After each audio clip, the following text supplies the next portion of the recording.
Assalamualaikum warahmatullahi wabarakatuh. Alhamdulillah, kita merafakkan rasa syukur kehadrat Allah Subhanahu wa taala. Malam ini kita dapat meneruskan pengajian kita dalam fiqh jenayah. Fiqh jenayah dalam Islam. Setelah kita membahaskan tentang tajuk qisas pada bulan lepas, malam ni kita masuk tajuk diyat. Sebahagian para ulama mereka memasukkan perbahasan diyat ini seperti mana mereka membahaskan ta'zir bagi kesalahan-kesalahan hudud, seperti mencuri. Apabila tidak cukup syarat-syaratnya, dia berpindah kepada hukum ta'zir. Zina, tidak cukup syarat-syarat dia untuk dikenakan had, maka dia pindah kepada ta'zir. Diyat, dia dikira sebagai ta'zir bagi kesalahan qisas, iaitu bunuh atau mencederakan, melukakan anggota tubuh. Baik, kita lihat muka surat 6. Perkara yang ke-8 tu, hukuman diyat. Apakah yang dimaksudkan hukuman diyat? Hukuman diyat ialah harta yang wajib dibayar dan diberikan oleh penjenayah, iaitu pembunuh ataupun orang yang mencederakan orang lain, kepada wali ataupun waris mangsa ya, kepada wali ataupun waris mangsanya sebagai ganti rugi disebabkan jenayah yang dilakukan oleh penjenayah ke atas mangsanya. Wang itu dia panggil diyat. Nanti kita akan sebutkan berapa jumlahnya. Hukuman diyat adalah hukuman kesalahan-kesalahan yang sehubungan dengan kesalahan qisas. Kita dah bincang bulan lepas tajuk qisas. Di mana ada kesalahan-kesalahan qisas, di situ terdapat perbincangan tentang diyat. Hukuman diyat ialah hukuman yang telah ditentukan dan ditetapkan oleh Allah dan Rasulnya sallallahu alaihi wasallam di dalam Al-Quran dan hadis sebagai ganti rugi di atas kesalahan yang melibatkan kecederaan anggota badan atau melukakannya. Kesalahan-kesalahan yang wajib dikenakan hukuman diyat ialah: pertama, pembunuhan yang serupa dengan sengaja. Pembunuhan yang serupa dengan sengaja, syibh amdin. Kesalahan itu dilihat makna menyerupai perbuatan sengaja membunuh. Yang kedua, pembunuhan yang tersalah, iaitu tidak disengajakan, qatlu ghairi amdin. Yang ketiga, pembunuhan yang sengaja yang dimaafkan oleh wali ataupun ahli waris orang yang dibunuh. Tiap-tiap satu ni dia ada perbahasan dia yang akan ada khilaf. Tapi malam ni kita belum masuk khilaf lagi. Kita masih dalam bab pengenalan berkaitan dengan hudud, qisas, ta'zir dan juga diyat. Baik, Allah Subhanahu wa taala berfirman dalam Al-Quran, a'udzubillahi minasyaitonir rajim, faman 'ufiya lahu min akhihi syai'un fattiba'un bil ma'ruf wa ada'un ilaihi bi ihsan dzalika takhfifun min rabbikum wa rahmah faman i'tada ba'da dzalika falahu 'adzabun alim. Surah Al-Baqarah ayat 178, yang bermaksud, maka sesiapa, iaitu pembunuh, Ya, walaupun disebut faman ufiya lahu, man ini bukanlah siapa-siapa orang kebanyakan. Maknanya man di sini walaupun lafaznya umum tapi merujuk kepada pembunuh. Faman ufiya, siapa yang dimaafkan, siapa yang diberi maaf, ya begitu. Siapa, iaitu pembunuh yang dapat sebahagian kemaafan daripada saudaranya, iaitu pihak yang terbunuh, iaitu waris dia, keluarga dia memberi maaf mengikut cara yang pihak yang terbunuh, maka hendaklah orang yang mengampunkan itu mengikut cara yang baik dalam menuntut ganti ruginya, ya.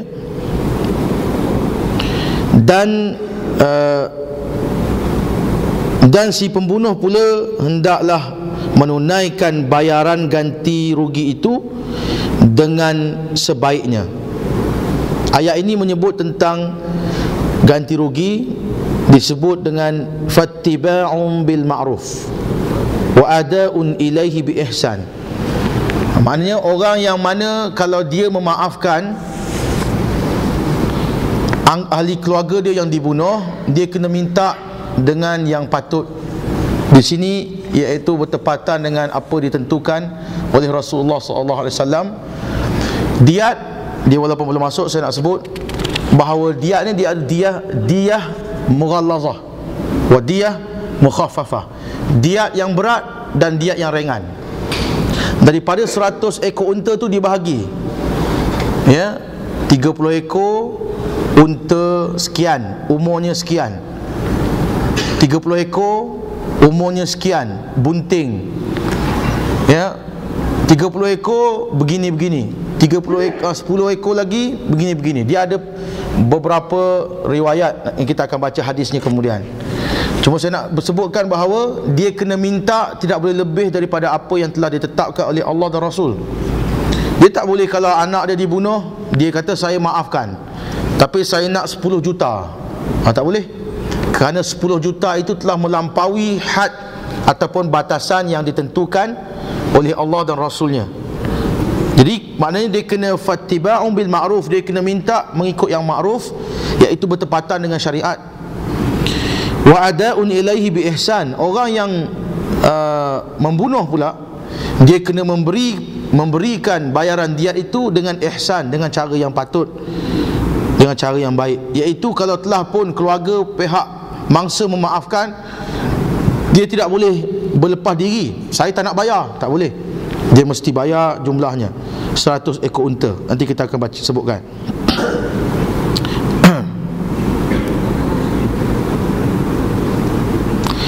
Demikian itu adalah sesuatu keringanan daripada Tuhan kamu, serta satu rahmat dan kemudahan.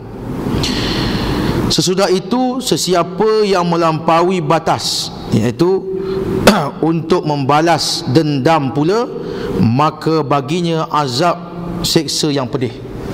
Surah Al-Baqarah ayat 178. Apabila telah pun diputuskan diat, ya, katakan dalam keluarga itu pihak ayah kepada mangsa yang terkorban, yang terbunuh, dia dah maafkan, mahkamah telah memutuskan supaya pembunuh membayar diat. Jangan ada lagi di kalangan ahli anggota keluarga tiba-tiba dia kata saya nak balas dendam. Yang maafkan tu ayah saya, tapi saya sebagai abang kandung, abang sulung dia tak maafkan, saya akan balas dendam. Tak boleh. Kerana apabila telah ditetapkan diat, maka Allah Ta'ala melarang melampaui batas, ya. Allah Subhanahu Wa Ta'ala melarang daripada melampaui batas. Baik, kita lihat muka surat seterusnya, muka surat 8. Hukuman ta'zir. Hukuman ta'zir. Kalau kita lihat tadi tuan-tuan, dia 3. Sebenarnya perbahasan ni dia letak di bab yang belakang. Cuba saya nak bagi gambaran sikit. Pembunuhan ini dalam kitab ni dia bagi 3 bentuk. Pembunuh yang serupa dengan sengaja, dia nampak macam sengaja, ya, sama ada pembunuhan itu memang sengaja dibunuh, tapi niat dalam hati kita tak tahu. Ataupun syibih amdin, dia nampak serupa hampir-hampir kepada nak membunuh. Contohnya dia kata, saya bawa parang ni nak pergi ke kebun. Tiba-tiba ada orang tiba-tiba saya bergaduh dengan satu orang, tangan saya pegang parang, saya terpaksa pertahankan diri, dan dia mati disebabkan luka parah dengan senjata yang saya guna. Sekiranya ada beberapa qarinah yang boleh kita lihat, dia berlaku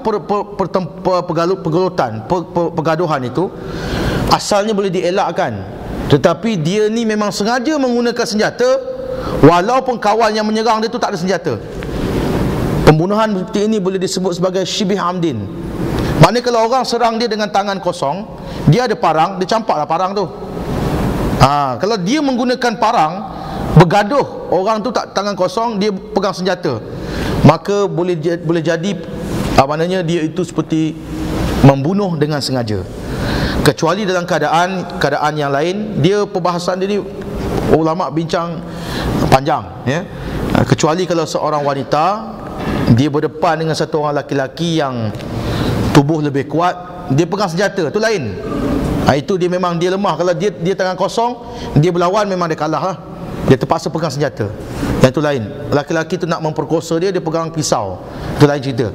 Tapi kalau kita tengok orang ni sama-sama, ya, kita dari segi kudratnya sama, dia mempertahankan diri dengan parang, kemudian orang tu serang dia, libah dia tikam, dia rodok perut apa semua, dalam keadaan dia boleh mengelakkan keadaan itu, maka boleh juga atas ketentuan hakim dia dikira seperti syibih amdin, seperti sengaja nak bunuh. Bunuh dengan sengaja tu dah jelas. Kemudian disebut lagi pembunuhan yang tersalah, tidak disengajakan. Umpama yang saya sebut banyak kali, seseorang yang menggunakan alat yang bukan senjata tetapi membunuh, tak sengaja telah membunuh. Contohnya dia pegang garpu tengah makan mi, orang serang dia bergaduh, akhirnya tiba tertikam dekat tengkuk ke, dekat halkom ke, dia tak sengaja, ghairu amdin. Ataupun pernah berlaku satu ketika pada zaman sahabat ridwanullah alaihim, satu orang ni dia buang air dalam semak, dia buang air besar, qada hajat, dia buang air besar dalam semak. Kemudian dia dengar tak jauh daripada tempat dia buang air besar tu, qada hajat, dekat bahagian rumput tu berbunyi, bergerak-gerak, dan dia takut binatang buas. Dia ambil seketul batu, dia baling dan kena. Bila dia pergi, bukan binatang buas tetapi manusia macam dia juga, iaitu tengah buang air. Orang tu mati, orang yang dia baling batu tu mati. Bila kes tu dibawa ke mahkamah, maka hakim memutuskan dia ni membunuh tak sengaja. Okey. Jadi yang ketiga tadi, pembunuhan yang sengaja tetapi dimaafkan. Kalau tak dimaafkan, tuan-tuan, ni cerita diat.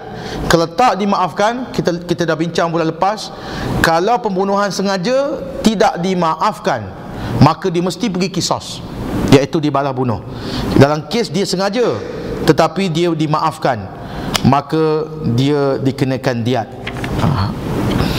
Sebab itu pengarang kitab ini dia belum masuk khilaf lagi, tuan-tuan. Kalau tengok khilaf ni, ulama Imam Malik, Imam Abu Hanifah, dia ada pandangan-pandangan yang berbeza tentang ni. Setengah ulama, tuan-tuan, dia membahagikan diat ini sampai 5 bahagian. Membunuh dengan sengaja, membunuh seakal-akal sengaja, membunuh tak sengaja, mencedera dengan sengaja, mencederakan dengan tak sengaja. Kemudian dia bincang bab kadar diat. Kemudian para ulama juga bincang adakah wajib diat itu mesti dengan unta, ya? Kalau pandangan Imam Malik dan Abu Hanifah, diat itu boleh dibayar dengan 3 cara. Sama ada dengan unta berdasarkan nas hadis, ya, 100 ekor unta itu berdasarkan nas hadis. Boleh juga dibayar dengan emas ataupun perak. Nilai emas dan nilai perak dinilaikan dengan nilai 100 ekor unta.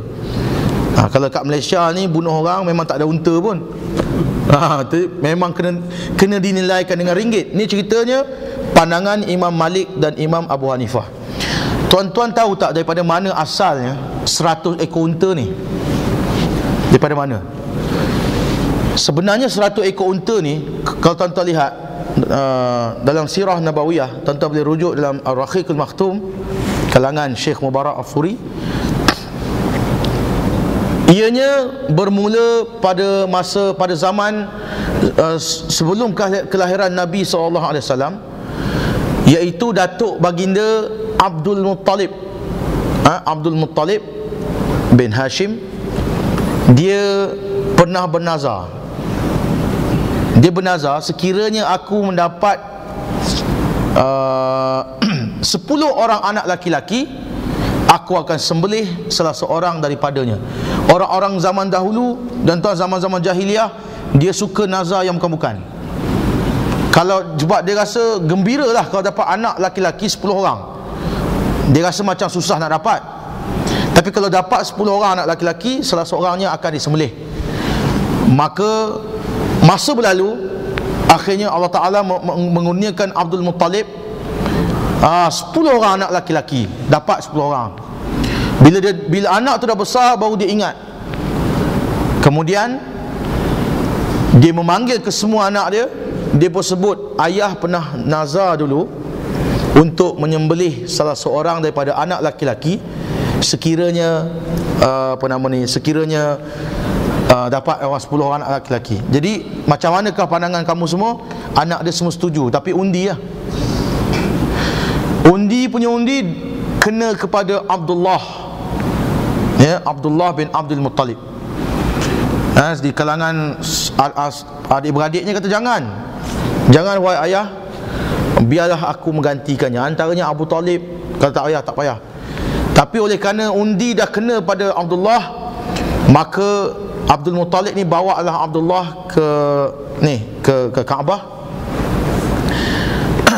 Dan bila nak disembelih di depan Kaabah, orang-orang Mekah pun datang.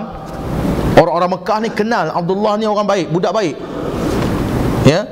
Jadi mereka sayang kepada Abdullah. Mereka kata, jangan wahai Abdul Muttalib, jangan bunuh, janganlah kau sembelihkan Abdullah ini. Kata Abdul Muttalib, aku sudah bernazar, apa yang aku boleh buat? Nampak zaman jahiliah, padahal senang, ya. Nazar seperti itu tak pakai, ya. Dalam Islam, nazar yang dibolehkan hanya pada perkara yang mubah atau yang sunat. Yang wajib tak boleh. Contohnya saya bernazar, sekiranya saya sembuh daripada penyakit gout, contoh, saya nak puasa Ramadan penuh, yang itu tak boleh nazar, yang itu memang wajib dah.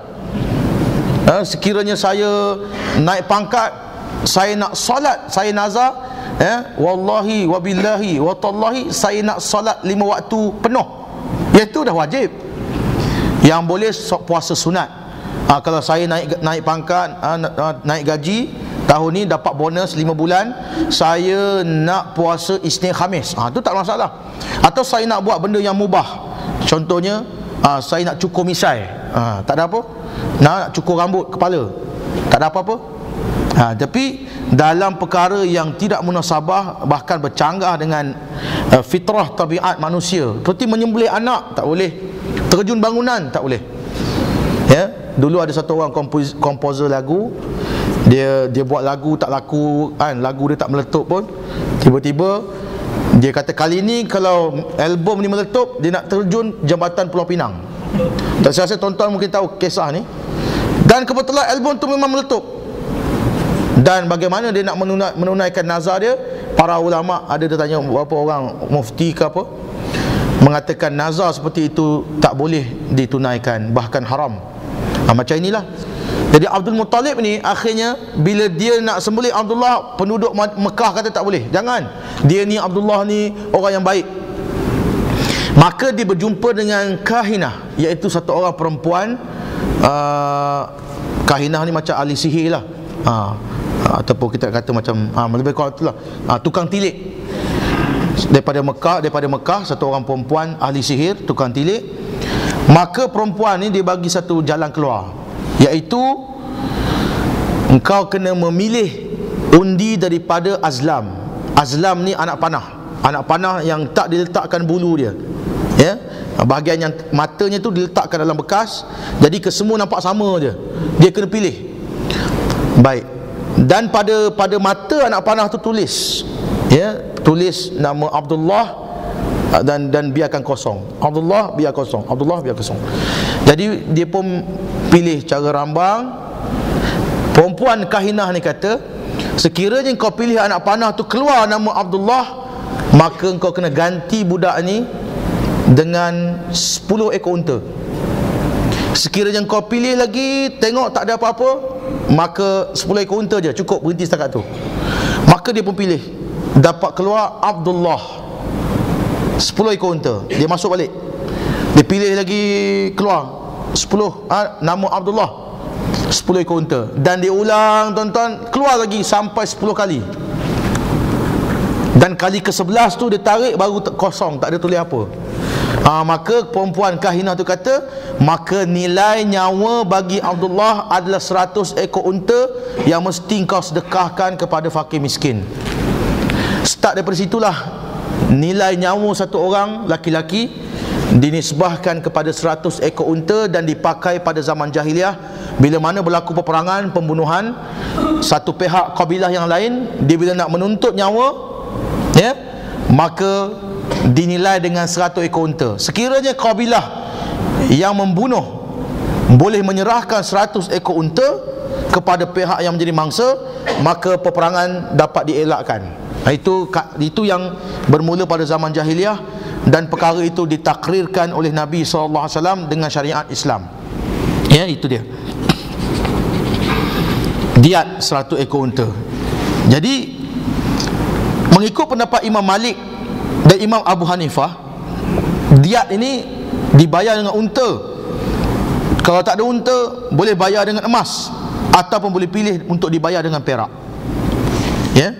Dan mesti dipilih salah satu daripadanya. Dia tak boleh, contohnya 50 ekor unta, yang lebih tu balance tu kira dengan emas, tak boleh. Kira dengan perak, tak boleh. Kalau nak bayar emas, emas saja. Nak bayar perak, perak saja. Nak bagi unta, unta saja. Itu pandangan Imam Malik dan Imam Abu Hanifah. Walaupun dia belum masuk bab khilaf ni, saya nak sentuh sikit, ya.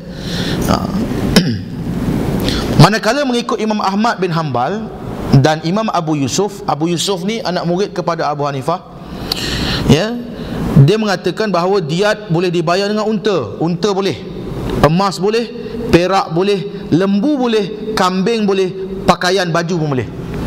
Sebab pakaian satu ketika dahulu adalah barang yang sangat bernilai, sebab kain-kain ni mahal, dan kain-kain ni datang daripada luar, datang daripada negeri China ataupun negeri yang luar daripada Hijaz, luar daripada Mekah, datang daripada Yaman, datang daripada Najran, datang daripada Syam. Jadi kain ni ada nilai. Sebab tu zaman dulu siapa ada baju banyak, dia kaya. Jadi boleh bayar diat dengan apa yang disebutkan tadi: unta, emas, perak, lembu, kambing, pakaian. Tetapi mengikut pendapat Imam Asy-Syafi'i, pendapat dia dua je, qaul qadim dan qaul jadid. Qaul qadim, pandangan lamanya semasa dia duduk di Baghdad, pandangannya sama seperti gurunya Imam Malik dan Imam Abu Hanifah, ya, ulama di Baghdad. Pandangan dia unta, emas, perak, iaitu yang dikira sebagai harta pada zaman itu. Kemudian bila dia pergi ke Mesir, dia tukar pandangannya kepada qaul jadid. Diat hanya boleh dibayar dengan unta sahaja. Ya, diat boleh dibayar hanya dengan unta saja. Demikianlah sebagaimana yang dinyatakan oleh Syekh Abdul Qadir Audah, ya. Baik, itu. Sedangkan pada zaman Umar Al-Khattab mewajibkan 1000 dinar bagi diat orang yang ada emas. 1000 diat, tuan-tuan. 1000 dinar. 1000 dinar, 1 dinar hari ni hari ni saya tak tengok internet lagi. 1 dinar 3.25 gram, lebih kurang 700 lebih 760 771 ringgit. Kita kira senang lah, tuan-tuan. Ambil 700. 700 1000 dinar kali 1000 lah. Maka 700,000. Serupa juga macam saya sebut yang dulu bulan lepas.